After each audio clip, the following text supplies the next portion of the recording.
What you listening to, son? I don't think you like it. Well, why not? I like this new generation of music. Hello? Mother of God, it's all toilet sounds.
Introducing yourself for the podcast.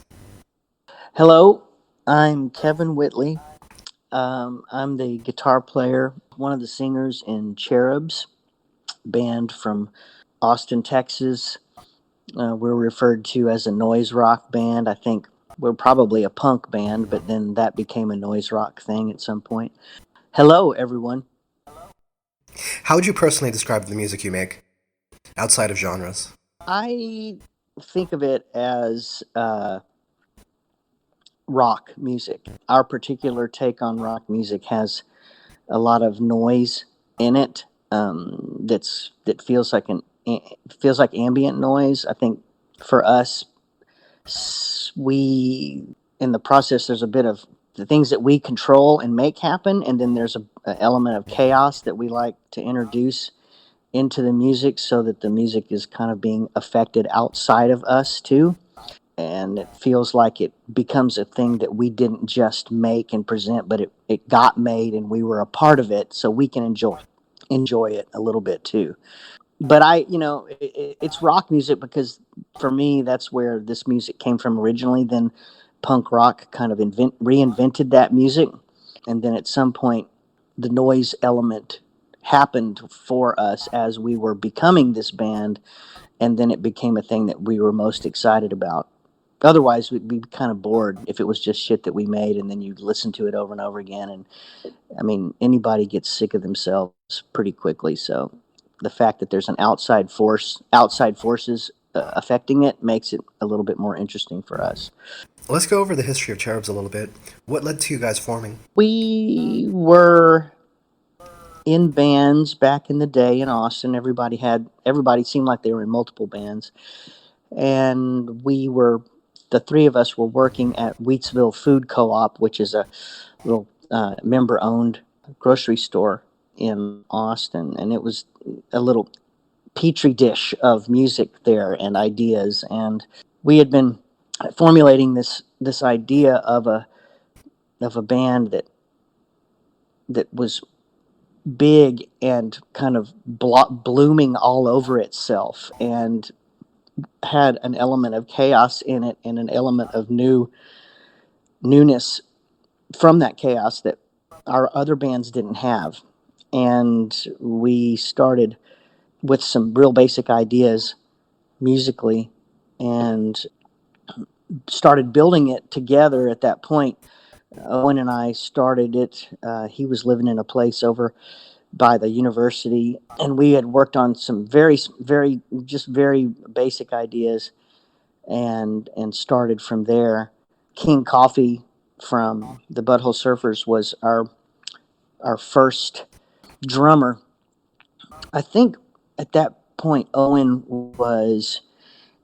might have been in Drain, which was the band King was playing guitar in at the time. And I think that's how we got word to him. I can't remember how we got word to him that we were doing this, and see if wanted to figure out if he wanted to play in it or not. And he came over and we played a little bit, and it was weird. It just didn't really work. His style, we thought his style would be perfect for what we were doing, but we were doing some things that we did not even understand that we were doing, where some of the time signatures were weird, and the way that we were approaching things had this natural weirdness to it that he wasn't used to. And we thought we could jam them together and just make it work. And it was just, it didn't work. It was just, didn't work at all. It was weird. And so, he said, look, I don't think I can do this. And so we talked to Brent, who was working up at the cash registers at Wheatsville. He was in Sugar Shack at the time and was coming back and forth from Houston to play and work and be able to continue Sugar Shack. And while in Houston, they were based in Houston. And he came over, and it was the opposite. It was just, it was perfect. And so we just went on from there, started kind of practicing around, started to resent our current bands that we were in. And we're really enjoying Cherubs. It was our new girlfriend. And so it was pretty fresh, and it was pretty fun. Did you grow up in Austin? Yeah, this was in Austin. Yeah. Paint a picture of what the scene was like at the time, because I think nowadays people have a perception of Austin as being this place with, a really great music scene and a lot of independent filmmaking and stuff like that. What was it like when you guys were starting Cherubs? It was the same.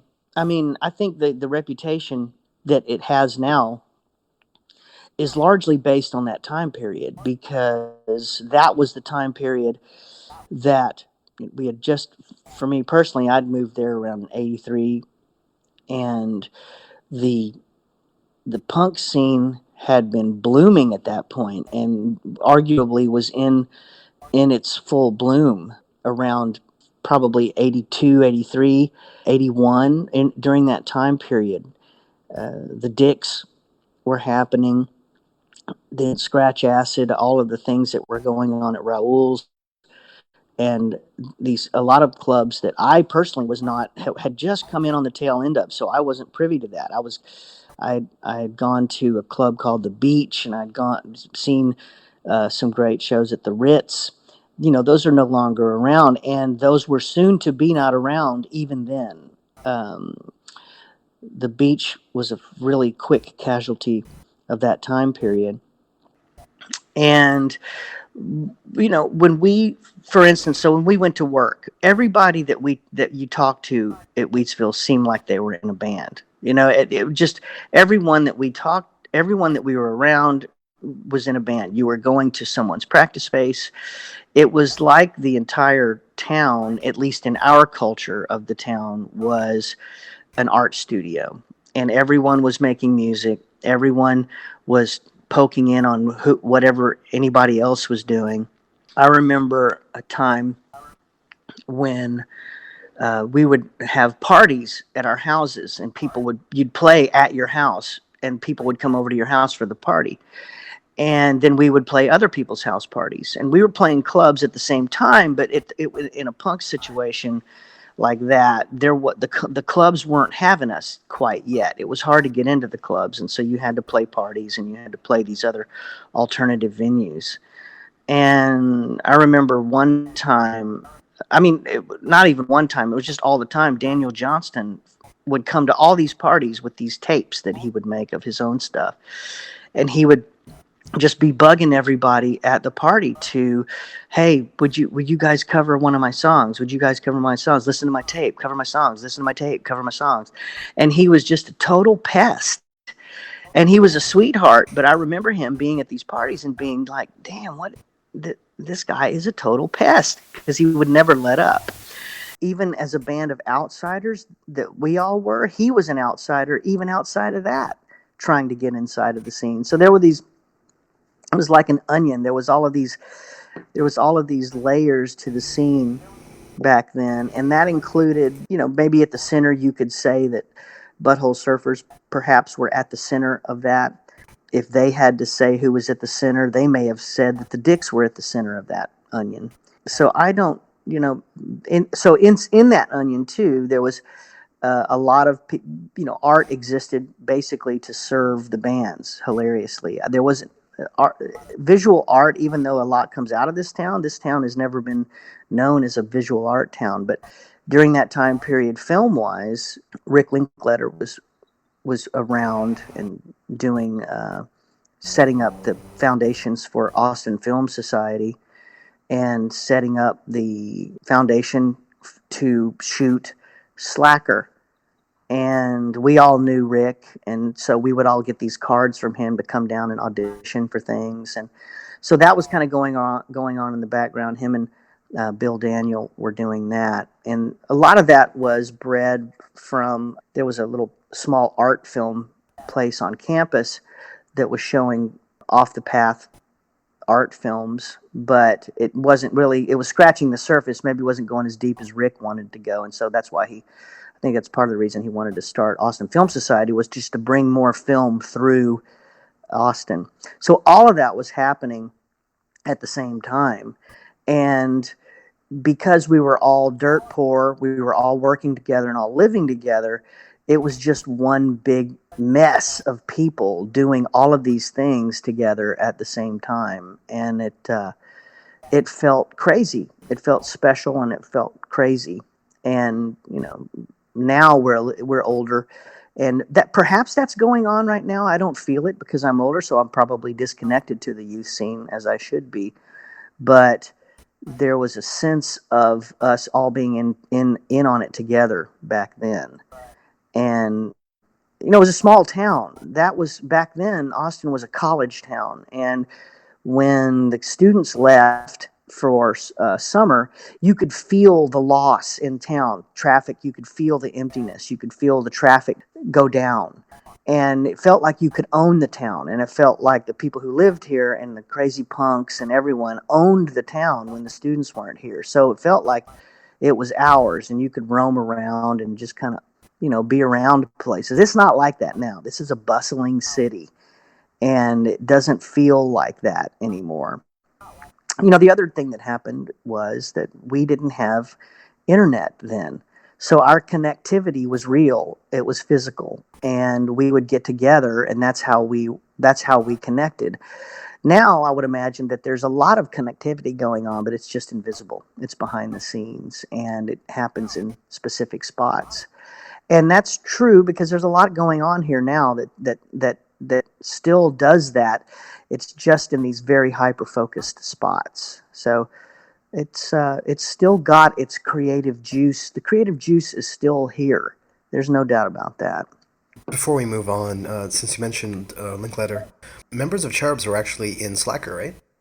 Yeah, there's I know a lot of people who've been in Slacker. I was in one of those scenes. I was in the scene on the bridge. I was the jilted boyfriend with the hair down in his face, throwing the typewriter and the tent and all the shit into the creek while the guy's reading the book, talking to me. And, there was a lot of people through that movie that I knew. I don't think the other two of us were not in that film though. It was just you? Yeah. Do you have an IMDb page? I don't know. You'd think I would, but I don't know. I've never checked. I was in there twice too. Actually, I forgot about that. Ed Hall, the band that I was in at the time, before Cherubs, and even during Cherubs a little bit, was playing in the Continental Club scene too. So we were in there.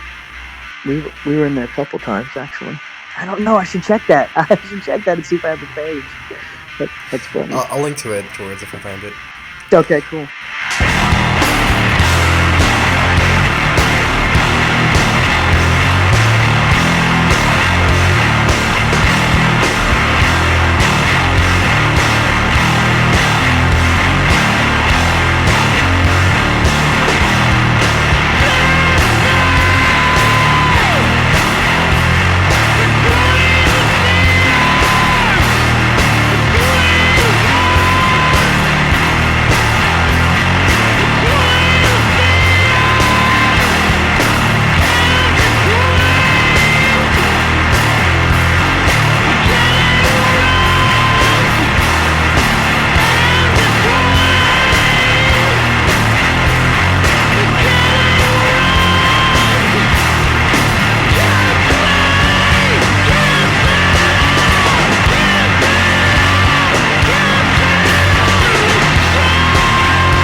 So, we're talking about Cherubs being a part of the awesome punk scene and your association with the noise rock scene. The time that you guys were formed, who did you see as your peers? We I think when we formed, we were quickly, because of our association with King, we were quickly rolled into the trance bunch. And so for us, I think we were influenced by Crust, Starfish. The trance bands were our friends, and I think that we were pretty influenced by them. As our sound, as our sound kind of matured a little bit, we were associated with Unsane up in New York because I think they were coming at the rock genre in a skewed way too, and so they were bringing a noisy, somewhat sometimes atonal, what would be considered an atonal palette, atonal touch to the palette. I don't know. It was probably, I would call that expanded tonality, probably because it only sounded atonal in context with the other things that had been going on around it up to that point. So, we were living in the shadow of Scratch Acid as that was morphing into the things that it would become.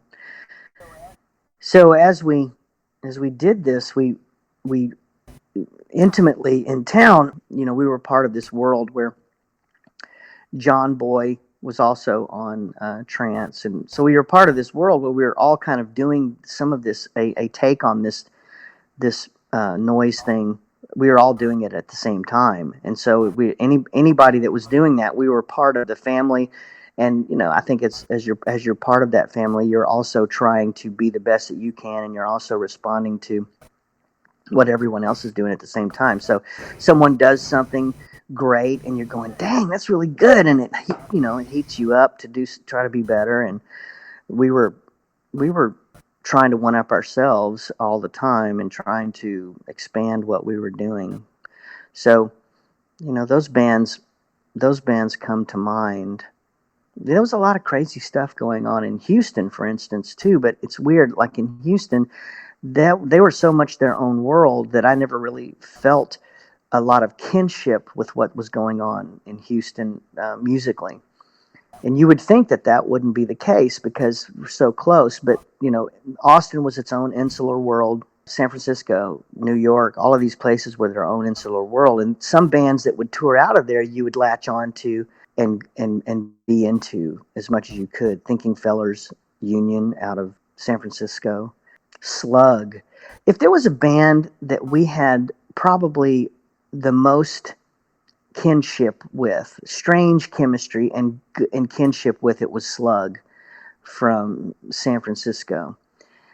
I don't know what it was, but musically it seemed like there was some similarities, and we really got along with them really well.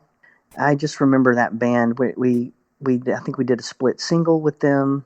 We really got along with that band, and they were very similar to what we were doing. So I don't know. There was so many bands going on. I feel like every time I mention one, I forget three other ones. So I hope that hits your question. Oh, no, absolutely. It's interesting because this is actually the second time in the last couple of weeks that the band Slug has been mentioned as an influence.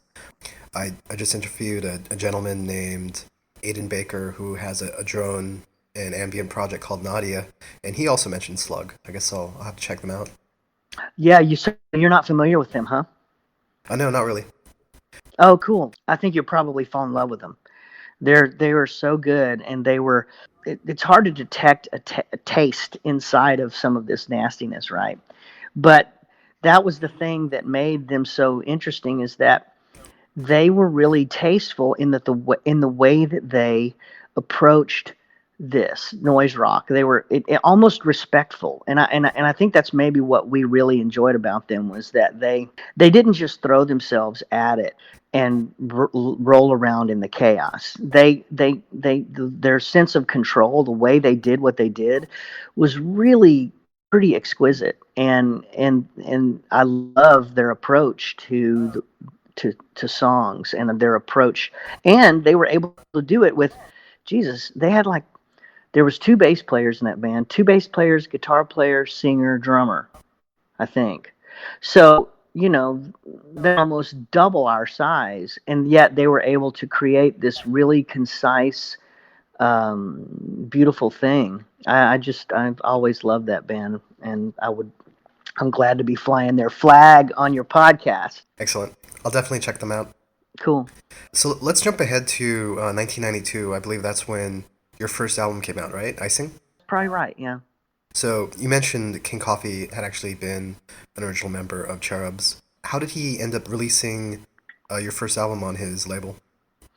Well, he had very intimate knowledge of us, right? So he was interested in us from those practice sessions, because I don't think that he had any clue about what was going on before he stepped in there, and we didn't have any clue about what we were doing. And so when he left, he was already really interested in us from that perspective. And he basically, what happened was is we I think we recorded some demos. We just recorded onto cassette while we were in practice, and we gave him some stuff because he was interested to see how this thing was developing, and he gave us a record contract without ever having played. I mean, we never played a show at that point, and he was like, I want to put this out, and I want to put it out. I don't care if you haven't played a show. I want to put it out. And he sent us, and we were thinking, we were going to record in town somewhere and put something out, and he wanted to send us to Smart Studios up in Madison to record with Butch Vig or whoever would have us up there. Ended up being Doug Colson, who they referred to as Mr. Colson. And we were flabbergasted because, I would never have expected anything like that to happen to us before we even played a show. And I don't even know if we had lyrics yet. I don't even know if we had, I think we might have been yelling, but I don't even know. I can't remember if we had lyrics yet. We might have just been yelling into the universe at that point and hoping that the lyrics came later. And so we made reservations up there. He booked us a weekend, and we piled into my girlfriend's car. It was a little Ford Fiesta, which is a tiny ass little car, and we threw everything that we could in there. Smart, we knew that Smart was going to have drums. We knew that they were going to have amps. So we had guitars and such, and we put it all in there and drove up there. That's like what, 20 hours, I think. I can't remember. I think it's 20-ish hours, 21 hours. We drove up there. Probably started on Thursday, maybe. Got there on a Friday. Started recording and probably recorded late Friday night or all day Saturday, and then mixed on Sunday. Probably cut some vocals on Sunday and then mixed. Probably I could see us probably feverishly writing vocals on Saturday night to try to finish up what we had started. So we finished up on Sunday, and I remember we finished up really late, and everybody had gone home, and we were the only ones in the studio. We were waiting for the tape of the recordings to finish so that we'd have a tape to take back with us. And we had to, I remember going outside afterwards. They had locked the door. They said, just lock the door, shut the door, and throw the keys back in through the mail slot. And so late at night, we finished up, got the tape, threw the keys back in through the mail slot, and started back home. And, we were sick. Brent was sick. I think Owen was sick. Everyone, it was cold. We were from Texas. It was dumb. And it worked out. It really worked out. It was kind of crazy. So we recorded that thing in 2 days or whatever. And then we came home and had our first show at some point right after that at a place called the Cavity Club. And I don't know when the record came out after that. I don't know how many times we had played live before that. There was a little bit of a buzz about us. I don't remember how well attended that first show was, but there was a little bit of a buzz about us because of our kind of royal treatment. I don't think anybody knew uh, everybody kind of knew the idea, the story that we were going up there to record and that we hadn't played. And I would imagine there was a little bit of like, who the fuck are these guys that think they can come in here and do this without playing any shows? And we didn't know any better. We were just riding the wave. So that's basically how it started. Did you get to play more shows and tour after the album came out? Yeah, I don't remember it that well, but I remember playing. I don't remember any breakout shows. I wish the other guys were here for this, because maybe some of them remember some of that. But I just remember it picking up steam, and I know we toured on Icing some, but I also know that we were playing a lot of Heroin Man stuff because we recorded a lot of that after we had gotten off of tour. So we didn't have a record out on Heroin Man yet, and we were touring. So I know we were playing some of that stuff, a lot of that stuff live, because when we came back home after that tour, we recorded that stuff, and that's why a lot of it is so kind of dashed off and done the way it is. It feels kind of crazy and fast, because we were honed. We had been practicing for a month on the road, and so we were really good at that point. And the stuff comes off as this kind of scary, chaotic machine because of it.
Heron Man is your second album, and it's somewhat infamous because it was actually released after you guys broke up. Or I guess just walk me through the recording sessions. We recorded everything that is on all the live stuff that's on Heroin Man. We recorded during that week. And when I say live stuff, there's some stuff that was on cassette that we mastered to some songs. Example Made in Japan, going into Devil's Food, was a thing that we had, that we recorded. The live stuff, Example Made in Japan, was recorded in the studio, but Devil's Food was a guitar thing that I had on a cassette tape, and we mastered those in together to be one thing. And then Play-Doh was a thing that was done on cassette, so that was put on the record, and so none of that was done in the studio. And then there were things that were recorded for that in that session that did not end up on that record that were put on Short of Popular. So the songs after Carjack Ferry and before the cover songs that start to come on the end of that record, there's Hanukkah, Quitter, that real run of songs. It's like 4 or 5 songs right in there. Those were recorded during the Heroin Man sessions. Carjack Ferry was recorded separately. I think Dreamin' might have been recorded separately. God, it sounds like that during that session, though. It sounds like the same session. It's blurry there because we went in there a couple of times after recording Heroin Man to record things for singles. And we might have recorded the Slug single, the Dreamin' single, and Do You Want to Dance, the Fuck Emo single. We might have recorded those all at the same time. And if we did that, that's when we might have recorded Carjack Ferry too. It's a little bit of a blur. But the Heroin Man sessions yielded a lot of what was on Short of Popular. And it's kind of crazy to look back and think that we had that many songs coming in that we were playing on the road that no one had ever heard. But we recorded all that downtown at Sweatbox Studios with Paul Stottinger. And I mentioned Paul because he was kind of the technical guy behind everything. You know, he was making sure that everything was plugged in right, going through right. You know, it was crazy. It turned out well, but it was as chaotic of a process as it probably sounds on the record. We were there for a week. I remember recording the basics pretty quickly, and I remember going back in by myself in some cases and doing overdubs and vocals. And even the overdubs and vocals were separate times. Like I think I had to go to work, so I'd go to work and then come back afterwards and get everybody, or just get one person and go back in there and do overdubs, and then another night go back and do vocals. Once it was done, we took it over to Jerry Tubbs in town, who was the mastering guy. And I didn't really understand what mastering really was at that point. I had no idea that it was almost like recording again. You still had control over things. And so when I got to go to the mastering, and once I started to figure out what was going on, that's when I realized, oh, we can turn this up. We can make this really hot. We can make it loud. That's where we put together Devil's Food onto Example Made in Japan. That's where we started to build the record and put the little pieces in that started to kind of help it flow as a record. So it was nice to have another shot at it creatively in the mastering process. I remember King got the bill for the mastering, and he was like, "What the hell? This is so expensive. I've never paid this much for mastering before." And I said, "Well, we were in there and we were making all these decisions based on the capabilities of mastering, which we didn't know what they were, and so it's expensive because we spent a ton of time in there." But you know, it was cool because what we got out of it was really cool. What was your writing process like that you were able to generate so much material? I would write a lot. So I had a lot of stuff. I would always, like almost every morning, I would get up before work and I would mess around on the guitar and record ideas. And we were young, and we went to work, and then we were in the band, and that was it. There was nothing else going on, and so we were feverish. We loved doing new songs, and we would work through stuff. And so we would go in, I would bring in ideas, then it would get chopped up and tore up by everyone, and we'd put it together as much as we could. We would generally block in, when you're doing that, you're having to you have an ideal a little bit of what you want the vocals to sound like, but then you have the practicality and the reality of your limitations as a musician, and there's only so much you can do. So you have to figure out how much you can do with the vocals relative to how much you're doing as you're playing. And we were able to put it together and kind of realize something that we liked sound wise. At that time, I think Owen was writing too, and we would be bringing those ideas in as well. But I was writing so much at the time that we were just concentrating on my ideas at that time, because I was just writing so much. And I think, if I remember correctly, I think Owen might have been in a band. He was in a band called Joint Chiefs for a little while, and he might have been in that band during that time. So he was the principal writer for Joint Chiefs, and he was also in a band called Lowbrow a little bit later, where he was writing all the stuff for that. So he, at some point, a lot of his writing was going toward these other bands, and so I became the principal writer during that time period.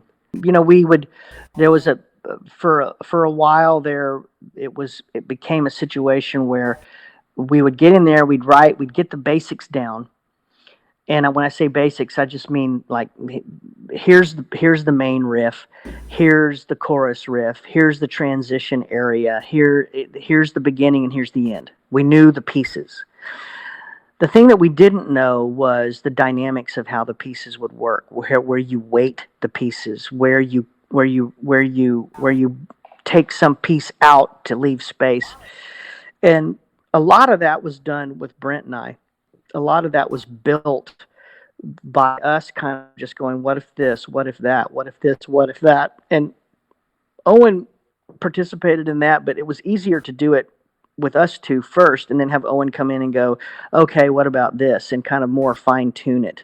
When you have three people in the kitchen, it starts to grind on itself a little bit, and it's harder to get things done. So we would always kind of break it down to two for a little bit to get the work done quicker.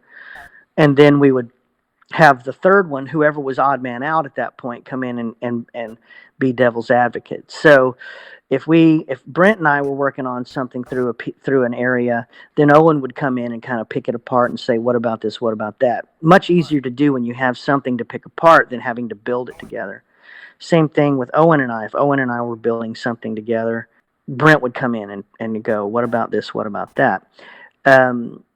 Those two have never really. It's easier for the person that's the main writer to be in part of the crew.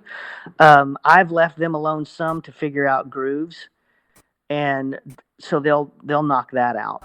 So the process really hasn't changed that much. It's very similar today. So I still write a whole bunch of stuff, and some of it makes it through, some of it doesn't. We've had good stuff that it's been too monumental to take on as a task. Like we have a few songs really that have been sitting around for a long time that they just demand a ton of attention because they're weird, and there's some pieces in them that seem worth the effort, and so we keep them around, but they're just they're too hard to deal with. So we end up other songs kind of take their place because of that. And then one of these days, it's never going to happen. But there's some of these songs are never going to see the light of day because of that, and that's a shame. But it's also just the way it is.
Man came out about 94, right?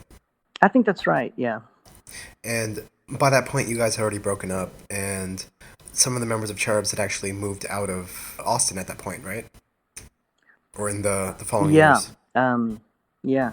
Yeah. I think Brent moved to New York, and Owen moved. Oh, I moved to Minneapolis. Owen moved to San Francisco.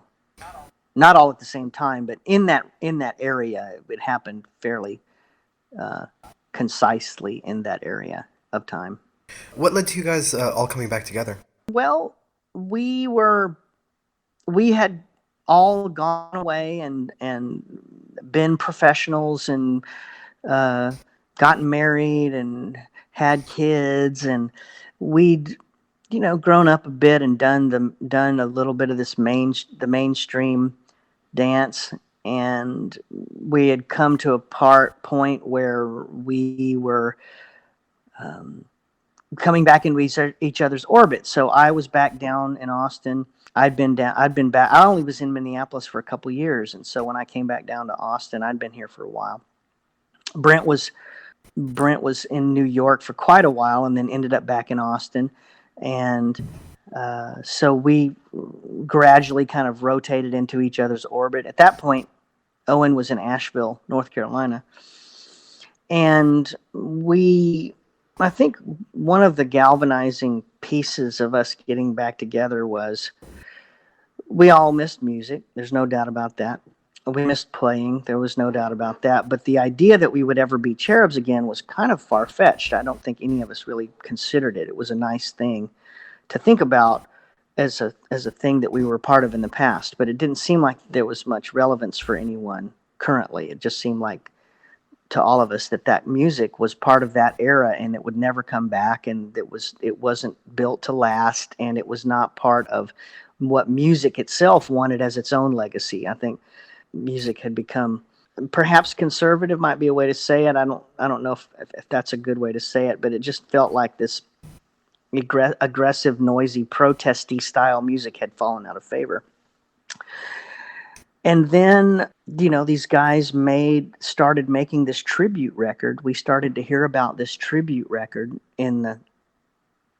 out there, and a song would filter back to us out of the world. Someone would send us an MP3 from Italy or something, or somewhere, and it would be these people playing our songs, and that was insane.